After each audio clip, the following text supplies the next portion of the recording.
நண்பர்களாம் வணக்கம். நான் இப்போ சொல்ல போகிறது என்னென்னா, சைவ சாப்பாடு சாப்பிட்றதுனால, சைவம் சாப்பிட்றதுனால உடம்புக்கு எவ்வளோ ஆரோக்கியம்.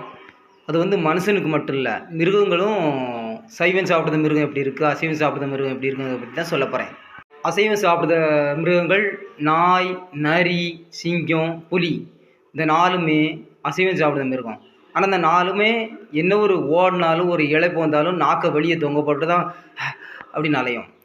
அதே இது சைவம் சாப்பிட்ற மிருகங்கள் யானை, ஒட்டகம், மான், குதிரை, இந்த நாலுமே சைவம் மட்டும்தான் சாப்பிடும், அசைவம் சாப்பிடாது. ஆனால் அது எந்த ஒரு எவ்வளோ பெரிய வேலை பார்த்தாலும் எப்படி இருந்தாலுமே அது தன்னைத்தானே இளைக்கவும் செய்யாது, சளைச்சிக்கிடவும் செய்யாது. நல்லா கம்பீரமாக தருக்குமே தவிர அந்த மிருகங்கள் மாதிரி நாக்க தொங்கப்படாது. அதனால் நம்ம மனுஷங்களும் நாம் ரொம்ப அசைவம் சேர்க்காம சைவமாக சாப்பிட்டு வாழ்ந்தோம்னா ரொம்ப நாளைக்கு ஆயுசோடு வாழலாம்.